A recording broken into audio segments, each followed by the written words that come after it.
Hello സുഹൃത്തെ, നമസ്കാരം. ഇന്ന് ഏപ്രിൽ 27, ലേറ്റസ്റ്റ് കറണ്ട് അഫേഴ്സുമായി ജേഡിസ് കറണ്ട് അഫേഴ്സ്. ഇന്ന് ഇന്ത്യയിൽ മിക്കവാറും എല്ലാവർക്കും അറിയാവുന്ന ഒരു ക്രിക്കറ്റ് താരമാണ് യുവരാജ് സിംഗ്. 2012 അർജുൻ അവാർഡ് നേടിയ വ്യക്തിയും 2014 പത്മശ്രീ അവാർഡ് നേടിയിട്ടുള്ള യുവരാജ് സിംഗ് ഇപ്പോൾ ലേറ്റസ്റ്റ് ആയിട്ടുള്ള ഇന്റർനാഷണൽ ക്രിക്കറ്റ് കൗൺസിലിന്റെ തീരുമാനമാണ് വരാൻ പോകുന്ന മെൻസ് T20 വേൾഡ് കപ്പിൽ ബ്രാൻഡ് അംബാസിഡർ ആവുകയാണ് യുവരാജ് സിംഗ്.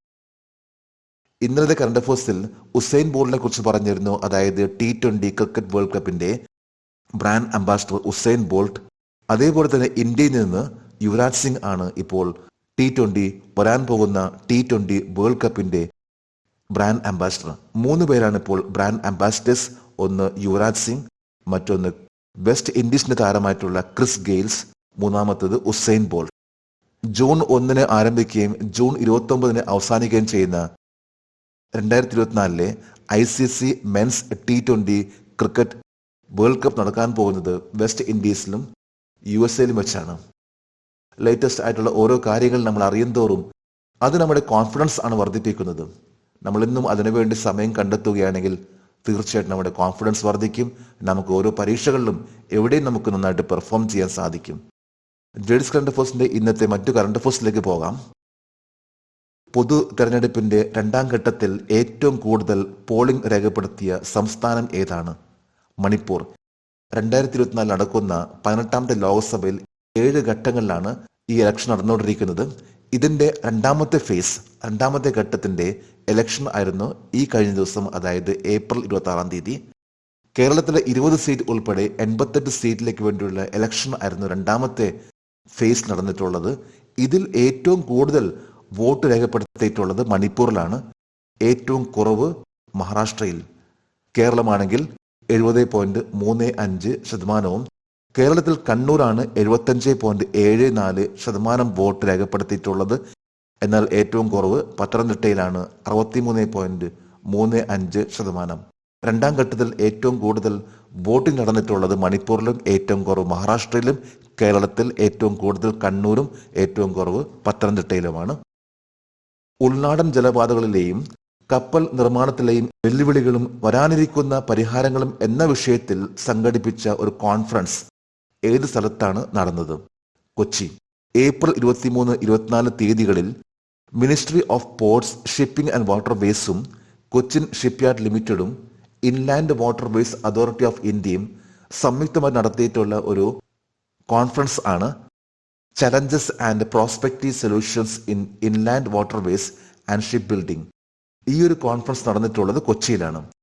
പ്രധാനമായിട്ടും ഈ ഒരു കോൺഫറൻസിന്റെ ലക്ഷ്യമെന്ന് പറഞ്ഞാൽ ഉൾനാടൻ ജലഗതാഗതത്തിലും കപ്പൽ നിർമ്മാണത്തിലുമുള്ള ചലഞ്ചസ് എങ്ങനെ നമുക്ക് ഫേസ് ചെയ്യാൻ സാധിക്കും, അതുപോലെ തന്നെ സമുദ്ര വ്യവസായത്തെ എങ്ങനെ ഡീകാർബണൈസ് ചെയ്യാൻ സാധിക്കും എന്നതായിരുന്നു പ്രധാനപ്പെട്ട ലക്ഷ്യം. ഡീകാർബണൈസേഷൻ എന്ന് പറഞ്ഞാൽ നമുക്കറിയാം, ഇന്നിപ്പോൾ കാർബൺ എത്രത്തോളം കുറയ്ക്കാൻ സാധിക്കും എന്നതിനെക്കുറിച്ച് ചിന്തകളും അതനുസരിച്ചുള്ള പ്രവർത്തനമാണ് നടന്നുകൊണ്ടിരിക്കുന്നത്. കൊച്ചിയിൽ നടന്നിട്ടുള്ള ഈ ഒരു കോൺഫറൻസ് ആണ് ഉൾനാടൻ ജലപാതകളിലെയും കപ്പൽ നിർമ്മാണത്തിലെയും വെല്ലുവിളികളും വരാനിരിക്കുന്ന പരിഹാരങ്ങളും എന്ന വിഷയത്തിലുള്ള ഒരു കോൺഫറൻസ്. ഷാങ്ഹായ് കോർപ്പറേഷൻ ഓർഗനൈസേഷൻ പ്രതിരോധ മന്ത്രിമാരുടെ യോഗം 2024 ഏപ്രിൽ 26 ഏത് സ്ഥലത്താണ് നടന്നത്? അസ്താന, കസഖ്സ്ഥാൻ. കസഖ്സ്ഥാനിലെ ആസ്ഥാനിൽ വെച്ചാണ് ഏപ്രിൽ 26-ാം തീയതി, അതായത് ഇന്നലെ, ഡിഫൻസ് മിനിസ്റ്റേഴ്സിന്റെ ഒരു യോഗം നടന്നിട്ടുള്ളത്. അതായത് ഷാങ്ഹായ് കോർപ്പറേഷൻ ഓർഗനൈസേഷനിലെ ഡിഫൻസ് മിനിസ്റ്റേഴ്സിന്റെ ഒരു കോൺഫറൻസ് ആണ് ഏപ്രിൽ 26-ാം തീയതി കസഖ്സ്ഥാനിലെ ആസ്ഥാന എന്ന സ്ഥലത്ത് നടന്നിട്ടുള്ളത്. ഈ ഒരു മീറ്റിംഗിൽ അല്ലെങ്കിൽ ഈ ഒരു കോൺഫറൻസിൽ പങ്കെടുത്തിട്ടുള്ള വ്യക്തിയാണ് ഇന്ത്യയുടെ defence secretary Shri Giridhar Armani. ഈ ഒരു മീറ്റിംഗിൽ അദ്ദേഹം എടുത്തു പറഞ്ഞിട്ടുള്ള ഒന്നാണ്, വികസനത്തിനും SCO അംഗരാജ്യങ്ങളുടെ അഭിവൃദ്ധിക്കും വികസനത്തിനുമായി എല്ലാ രൂപത്തിലും ഭീകരതയോട് സഹിഷ്ണുതയില്ലാതെ സമീപനം സ്വീകരിക്കേണ്ടതിന്റെ ആവശ്യകതയെക്കുറിച്ചായിരുന്നു എടുത്തു പറഞ്ഞിട്ടുള്ളത്. തീവ്രവാദം ഇന്നിപ്പോൾ വർദ്ധിച്ചുകൊണ്ടിരിക്കുകയാണ്, അതിനെ പൂർണ്ണമായിട്ടും ഉന്മൂലനം ചെയ്യുക എന്നതായിരുന്നു എടുത്തു പറഞ്ഞിട്ടുള്ള ഒരു പോയിന്റ്. മറ്റൊന്ന് സാഗർ, അതായത് ഇന്ത്യയുടെ security and growth for all in the region, Sagar. ഇതിനെക്കുറിച്ച് എടുത്തു പറഞ്ഞിട്ടുള്ള ഒരു മീറ്റിംഗ് ആയിരുന്നു ഈ പ്രാവശ്യത്തെ SCO ഡിഫൻസ് മിനിസ്റ്റേഴ്സ് മീറ്റിംഗിൽ. ഡിജിറ്റൽ ഇന്ത്യ പ്രോഗ്രാമിന് കീഴിൽ ഇന്ത്യൻ എയർഫോഴ്സ് അതിന്റെ ഡിജിറ്റൽ ഇന്റഗ്രേഷൻ ആരംഭിച്ചത് ഏത് തീയതിയിലാണ്? 26 ഏപ്രിൽ 2024. ഇന്ത്യൻ എയർഫോഴ്സിൽ ഡിജിറ്റൽ ഇന്റിഗ്രേഷൻ നടക്കാൻ പോവുകയാണ്. ഇന്ത്യൻ എയർഫോഴ്സിലെ റെക്കോർഡുകൾ പ്രധാനമായിട്ടും പറയുമ്പോൾ റിക്രൂട്ട്മെന്റ് കഴിഞ്ഞ ശേഷം വരുന്ന ഡോക്യുമെന്റ്സ് എല്ലാം ഇനി ഡിജിറ്റലൈസേഷൻ ആക്കുന്നതിന്റെ ഭാഗമായിട്ടുള്ള ഡിജിറ്റൽ ഇന്റിഗ്രേഷൻ ആണ് ഇപ്പോൾ ഏപ്രിൽ 26 ഇന്ത്യൻ എയർഫോഴ്സ് ആരംഭിച്ചിട്ടുള്ളത്. ഈ ഒരു ഡിജിറ്റലൈസേഷൻ ആരംഭിക്കുന്നതിന് വേണ്ടി ഇന്ത്യൻ എയർഫോഴ്സും ministry of electronics and information ടെക്നോളജിയുമായി ഒരു മെമ്മോറണ്ടം ഓഫ് അണ്ടർസ്റ്റാൻഡിംഗ് ഒപ്പുവെച്ചു. ഇന്ത്യയിൽ 2015 ജൂലൈ 1 ഡിജിറ്റൽ ഇന്ത്യ പ്രോഗ്രാം എന്നത് ലോഞ്ച് ചെയ്തിട്ടുള്ളത്. ഇതിന്റെ ഭാഗമായിട്ട് ഇപ്പോൾ ഇന്ത്യ ഓരോ മേഖലയിലും ഡിജിറ്റലൈസേഷൻ നടന്നുകൊണ്ടിരിക്കുകയാണ്. ഓരോ ഡോക്യുമെന്റ്സുകളും റെക്കോർഡുകളും എല്ലാം ഡിജിറ്റലൈസേഷന്റെ ഭാഗമായിട്ടുള്ള ഒന്നാണ് ഇപ്പോൾ ഇന്ത്യൻ എയർഫോഴ്സിൽ ഈ കഴിഞ്ഞ ദിവസം, അതായത് ഏപ്രിൽ 26 ഡിജിറ്റൽ ഇന്റിഗ്രേഷൻ ആരംഭിച്ചിട്ടുള്ളത്. 2024 ഏപ്രിൽ 22 അന്തരിച്ച ഇന്ത്യൻ സൈക്കോളജിയുടെ പിതാവിന്റെ പേര് സുധീർ കാക്കർ. ഇന്ത്യൻ സൈക്കോളജിയുടെ പിതാവ് എന്നറിയപ്പെടുന്ന വ്യക്തിയാണ് സുധീർ കാക്കർ. ഈ കഴിഞ്ഞ ഏപ്രിൽ 22 85 വയസ്സിൽ ഇന്ത്യയുടെ സൈക്കോളജിയുടെ പിതാവ് എന്നറിയപ്പെടുന്ന സുധീർ കാക്കർ അന്തരിച്ചു. നിരവധി പുസ്തകങ്ങളും ആർട്ടിക്കിൾസും എഴുതിയിട്ടുള്ള വ്യക്തിയാണ് സുധീർ കാക്കർ. അദ്ദേഹത്തിന്റെ വളരെ ഫേമസ് ആയിട്ടുള്ള പുസ്തകമാണ് the inner world, A psycho analytical study of childhood and society in India. Sudheer Kakar the father of Indian psychology എന്ന പേരിൽ ആണ് അദ്ദേഹം അറിയപ്പെട്ടിരുന്നത്. പുരുഷന്മാരുടെ 100 മീറ്റർ എയർ റൈഫിളിൽ നിലവിലുള്ള ഫൈനൽ റെക്കോർഡ് തകർത്ത ഇന്ത്യയിൽ നിന്ന് ആരാണ്? അർജുൻ ബബൂത. ജൂലൈ 26 പാരീസ് ഒളിമ്പിക്സ് ആരംഭിക്കുന്നത്. പാരീസ് ഒളിമ്പിക്സിലേക്ക് വേണ്ടിയുള്ള ഇന്ത്യൻ റൈഫിൾ ആൻഡ് പിസ്റ്റൾ ടീമിന്റെ സെലക്ഷൻ ട്രയൽ നടന്നുകൊണ്ടിരിക്കുകയാണ്.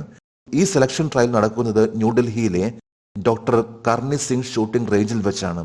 ഏപ്രിൽ 19 ഷൂട്ടിംഗ് റേഞ്ച് ട്രയൽസ് ആരംഭിച്ചിട്ടുള്ളത്. ഇതിൽ വന്നിട്ടുള്ള ഏറ്റവും വലിയ പുതിയ റെക്കോർഡ് എന്ന് പറയുമ്പോൾ 10 മീറ്റർ എയർ റൈഫിൾസിൽ നിലവിലുള്ള റെക്കോർഡ് ഭേദിച്ചുകൊണ്ട് അർജുന ബബൂത പുതിയൊരു റെക്കോർഡ് സൃഷ്ടിച്ചു. അദ്ദേഹത്തിന്റെ 254.0 എന്ന ഈ റെക്കോർഡ് ഇപ്പോൾ ലേറ്റസ്റ്റ് ആയിട്ടുള്ള ഒരു പുതിയ റെക്കോർഡ് ആണ്. അതായത് 10 മീറ്റർ എയർ റൈഫിൾ എന്ന ഇനത്തിൽ അദ്ദേഹത്തിന്റെ ടീംമേറ്റ് ആയിട്ടുള്ള ദിവ്യാങ് സിംഗ് പൻവാറിനെ മറികടന്നുകൊണ്ടുള്ള ഒരു പെർഫോമൻസ് ആയിരുന്നു 10 മീറ്റർ എയർ റൈഫിൾ എന്ന ഇനത്തിൽ അർജുൻ ബബൂതയുടെ. 2024 ഏപ്രിൽ 24 ലതാ ദീനാനാഥ് മങ്കേഷ്കർ അവാർഡ് ആർക്കാണ് ലഭിച്ചത്? അമിതാഭ് ബച്ചൻ. ഈ കഴിഞ്ഞ ആഴ്ച നമ്മൾ കറണ്ട് അഫയേഴ്സിൽ വന്നിട്ടുള്ള ഒന്നായിരുന്നു. അതായത് അമിതാഭ് ബച്ചന് ഈ വർഷത്തെ ലതാ ദീനാനാഥ് മങ്കേഷ്കർ അവാർഡ് ലഭിക്കുന്ന കാര്യം. അതോടൊപ്പം തന്നെ മറ്റു 3 പേർക്കും ഈ ഒരു അവാർഡ് നൽകി ആദരിച്ചിട്ടുണ്ട്. സംഗീതത്തിൽ AR റഹ്മാൻ, കൂടാതെ രൺദീപ് ഹൂഡ, പത്മിനി കോലാപുരെ എന്നിവരെ കൂടി ലതാ ദീനാനാഥ് മങ്കേഷ്കർ അവാർഡ് നൽകി ആദരിച്ചു. രൺദീപ് ഹൂഡയ്ക്ക് ലഭിച്ചിട്ടുള്ളത് സ്വതന്ത്ര വീർ സവാക്കർ എന്ന ട്രോഫിയാണ്. ഈ ചടങ്ങ് നടന്നിട്ടുള്ളത് ഏപ്രിൽ 24, അതായത് ലതാ ദീനാനാഥ് മങ്കേഷ്കർ അവാർഡ് ആദരിച്ച വ്യക്തികളാണ് അമിതാഭ് ബച്ചൻ, AR റഹ്മാൻ, രൺദീപ് ഹൂഡ, പത്മിനി കോലാപുരെ. ഇന്നലെ ഏപ്രിൽ 26 ഇന്നലത്തെ കറണ്ട് അഫയേഴ്സിലെ ഒരു ചോദ്യമാണ്, ലോക റെഡ് ക്രോസ് ദിനം ഏത് തീയതിയിലാണ്? ഇതിന്റെ ഉത്തരം 8 മെയ്. എല്ലാ വർഷം മെയ് 8 വേൾഡ് റെഡ് ക്രോസ് ദിനവും റെഡ് ക്രസന്റ് ഡേ ആയിട്ടും ആചരിക്കുന്നത്. 2024 വരാൻ പോകുന്ന റെഡ് ക്രോസ് ദിനത്തിന്റെ തീം ആണ് I gave with joy and the joy I give is a reward. ജേഡീസ് കറണ്ട് അഫയേഴ്സിന്റെ ഇന്നലത്തെ ഈ ചോദ്യത്തിന് മറുപടി നൽകിയിട്ടുള്ള ഓരോരുത്തർക്കും ജേഡീസ് കറണ്ട് അഫയേഴ്സിന്റെ ആശംസകൾ. നമുക്ക് ഇന്നത്തെ കറണ്ട് അഫയേഴ്സ് ഒന്നുകൂടി റിവൈസ് ചെയ്യാം. പൊതു തിരഞ്ഞെടുപ്പിന്റെ 2ാം ഘട്ടത്തിൽ ഏറ്റവും കൂടുതൽ പോളിംഗ് രേഖപ്പെടുത്തിയ സംസ്ഥാനം ഏതാണ്? മണിപ്പൂർ. ഉൾനാടൻ ജലപാതകളിലെയും കപ്പൽ നിർമ്മാണത്തിലെയും വെല്ലുവിളികളും വരാനിരിക്കുന്ന പരിഹാരങ്ങളും എന്ന വിഷയത്തിൽ സംഘടിപ്പിച്ച ഒരു കോൺഫറൻസ് ഏത് സ്ഥലത്താണ് നടന്നത്? കൊച്ചി. ഷാങ്ഹായ് കോർപ്പറേഷൻ ഓർഗനൈസേഷൻ പ്രതിരോധ മന്ത്രിമാരുടെ യോഗം 2024 ഏപ്രിൽ 26 ഏത് സ്ഥലത്താണ് നടന്നത്? ആസ്താന, കസഖ്സ്ഥാൻ. ഡിജിറ്റൽ ഇന്ത്യ പ്രോഗ്രാമിന് കീഴിൽ ഇന്ത്യൻ എയർഫോഴ്സ് അതിന്റെ ഡിജിറ്റൽ ഇന്റിഗ്രേഷൻ ആരംഭിച്ചത് ഏത് തീയതിയിലാണ്? 26 ഏപ്രിൽ 2024. ICC പുരുഷ T20 ലോകകപ്പ് 2024 ഇന്ത്യയിൽ നിന്നുള്ള അംബാസിഡറായി ആരെയാണ് തിരഞ്ഞെടുത്തത്? യുവരാജ് സിംഗ്. 2024 ഏപ്രിൽ 22 അന്തരിച്ച ഇന്ത്യൻ സൈക്കോളജിയുടെ പിതാവിന്റെ പേര് സുധീർ കാക്കർ.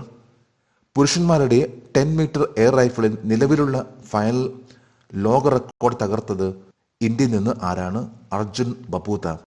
2024 ഏപ്രിൽ 24 ലതാ ദീനാനാഥ് മങ്കേഷ്കർ അവാർഡ് ആർക്കാണ് ലഭിച്ചത്?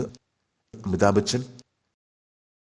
ഇന്ന് ഏപ്രിൽ 27. ഇന്നത്തെ കറണ്ട് അഫയേഴ്സിലെ ഒരു ചോദ്യമാണ്: how many phases are the election to elect the 543 members of the 18th Lok Sabha in 2024? 2024 18ാം ലോക്സഭയിലെ 543 അംഗങ്ങളെ തിരഞ്ഞെടുക്കാനുള്ള തിരഞ്ഞെടുപ്പ് എത്ര ഘട്ടങ്ങളിലാണ്? 3 ഓപ്ഷൻസ് ആണ് നൽകിയിട്ടുള്ളത്. മിക്കവാറും എല്ലാവർക്കും അറിയാവുന്ന ഒന്നാണ്. എത്ര ഘട്ടങ്ങളിലാണ് ഇപ്പോൾ ലോക്സഭ ഇലക്ഷൻ നടന്നുകൊണ്ടിരിക്കുന്നത്? ഇലക്ഷനുമായിട്ട് ബന്ധപ്പെട്ട് ഇന്നത്തെ കറണ്ട് അഫയേഴ്സിലും ഈ കാര്യം പറഞ്ഞിരുന്നു. എത്ര ഘട്ടങ്ങളിലായിട്ടാണ് 18ാമത് ലോക്സഭയിലേക്കുള്ള ഇലക്ഷൻ നടന്നുകൊണ്ടിരിക്കുന്നത്? ഈ ചോദ്യത്തിന്റെ ഉത്തരം അറിയാമെങ്കിൽ ഇന്നത്തെ കറണ്ട് അഫയേഴ്സിന്റെ കമന്റ് ബോക്സിൽ രേഖപ്പെടുത്താൻ അഭ്യർത്ഥിക്കുന്നു. നാളത്തെ കറണ്ട് അഫയേഴ്സിൽ ഇതിന്റെ ഉത്തരം ഉണ്ടായിരിക്കും. ജഡീസ് കറണ്ട് അഫയേഴ്സിന്റെ ലേറ്റസ്റ്റ് ആയിട്ടുള്ള ഈ കറണ്ട് അഫയേഴ്സ് ഇഷ്ടപ്പെട്ടെങ്കിൽ ഈ ചാനൽ സബ്സ്ക്രൈബ് ചെയ്യാനും ഷെയർ ചെയ്യാനും മറക്കരുത്. നമുക്ക് നാളെ വീണ്ടും പുതിയ കറണ്ട് അഫയേഴ്സുമായിട്ട് കാണാം. Thank you very much.